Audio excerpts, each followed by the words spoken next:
The future of TV is really around managing the fragmentation of audiences and making sure that you can reach those audiences wherever they're watching TV. So at Fox, we were a traditional linear company, right? And essentially what we're trying to do is look to merge the reach and the scale of TV, as well as the reach and the scale of all the cord cutters or cord nevers that Tubi actually possesses. I don't think that we thought that the world would shift so quickly to streaming, but it's not always just all about streaming, and there's still such a massive audience in linear. And I think because right now about 50% of our supply is linear and 50% of our supply is digital, it's making sure that you're able to deliver the right mix for our clients. What's fascinating about the time we're in is that streaming happened so fast. In 2019, 5 years ago when I joined Samsung Ads, streaming was something you monitored, but it wasn't something you really cared about. Now streaming is a dominant way that most people watch television. And the rapidity of that and how fast that came on the advertiser means that they're missing some of the tools they need. And the principal one that they're missing is the tool of data to talk about how the audience is using both the linear and the streaming environment together.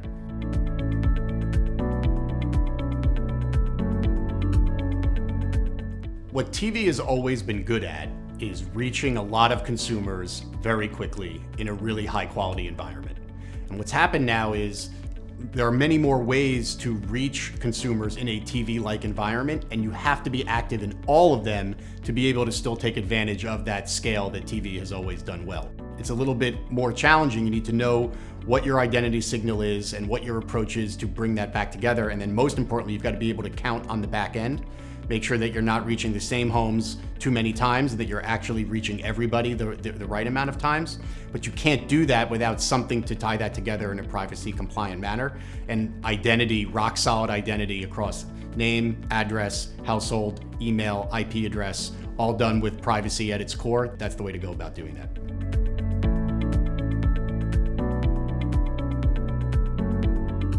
I've been an advocate of CTV early on in my career when I was on the agency side, and certainly now that I'm at IAB. To me, CTV is the best of both worlds. It's the full sight sound and motion on the biggest screen in your house. It's also married up with data and technology and kind of the ability to close the loop and measure results. So it is the ideal state. It is a complicated space. It's hard to get the same kind of scale that you do in linear television, but we think it's an untapped opportunity. We've seen it grow significantly. I think this year is going to grow about 20% year on year.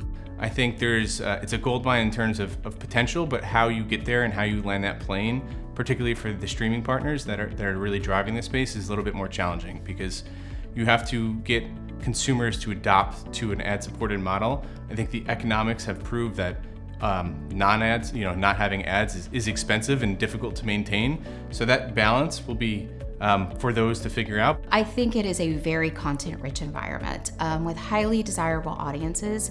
So from that standpoint, I do think it can be a gold mine for those that are in the space. But where I think there are pitfalls is around the measurement piece. It's highly fragmented. There's more work that needs to be done. We're not necessarily unified in terms of a consistent approach to measurement, depending on which platform you're talking about. Addressability is obviously extremely important for publishers' monetization success. We see there are a variety of providers today. They're offering identity solutions, clean room solutions, and it's very confusing for publishers to understand what each of those providers offers, but also, more importantly, is that going to drive revenue scale and a boost from where they are today? I mean, I look at earnings reports of, publicly traded DSPs and SSPs, and I only see the positive. I think there are maybe some questions about inventory types. Is the inventory all premium?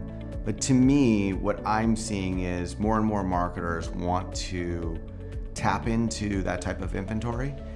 And the reason is that consumers are sort of moving in that direction.